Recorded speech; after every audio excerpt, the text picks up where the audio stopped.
तर रामराम मंडळी, मी आहे नेहा राऊत आणि आम्ही निघालो होतो स्वामींच्या दर्शनानंतर श्री दत्त महाराजांच्या दर्शनाला. तर आम्हाला गंगापूरचं पूर्ण दर्शन करायचं होतं, म्हणून आम्ही प्रायव्हेट व्हॅन करून पर पर्सन 300 रुपये देऊन निघालो होतो. तर काका असे बोलले, तुम्हाला 2 तास तुम्ही निवांत दर्शन करून या, आम्ही तुम्हाला पिकअप करायला येऊ.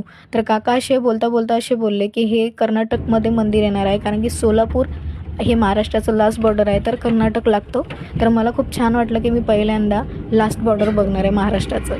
तर काका असे बोलले की आधी तुम्ही संगम दत्त मंदिराचं दर्शन करून घ्यावे, म्हणून आम्ही प्रायव्हेट ॲटो बुक करून 50 रुपये देऊन गेलो आहे संगम दत्त मंदिराला. तर आतमध्ये अशी मान्यता आहे की इथे तुमचे खूप पूर्ण पाप धुतले जातात. तर आतमध्ये गेल्यानंतर इथं अशी मान्यता आहे, श्री गुरुदत्त महाराज इथं स्नान करत होते प्रत्यक्षामध्ये.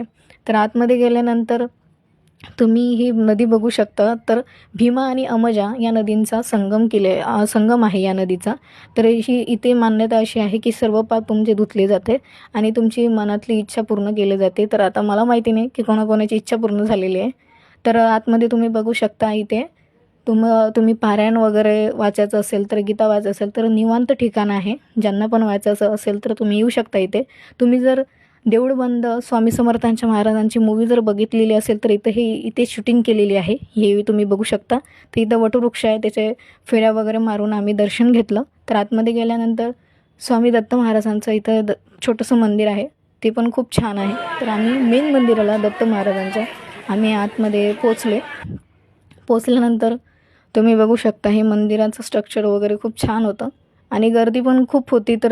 तर आम्ही खूप गडबड केली, आधी दर्शन करून घेतलं. तर दर्शन करून घेतल्यानंतर बाहेर आल्यानंतर तुम्ही बघू शकता की खूप छान असं मंदिर होतं. स्ट्रक्चर तर मला खूप आवडलं. आतमध्ये गेल्यानंतर तुम्ही हे बघू शकता, महाराजांचं जे पदचिन्ह आहे, हे इथं असं म्हटलं जाते, नृसिंह सरस्वती महाराजांचं साक्षात दर्शन केलं जाते. कारण की नरसिंह सरस्वती महाराज आणि श्री गुरुदत्त आणि दत्त महाराजांचं दुसरं रूप इथं असं म्हटलं जाते. आणि इथं वटवृक्ष जे आहे ते साक्षात दत्त महाराजांचं स्वरूप मानले जाते. तर आम्ही लाईनमध्ये लागल्यानंतर दर्शन घेतलं.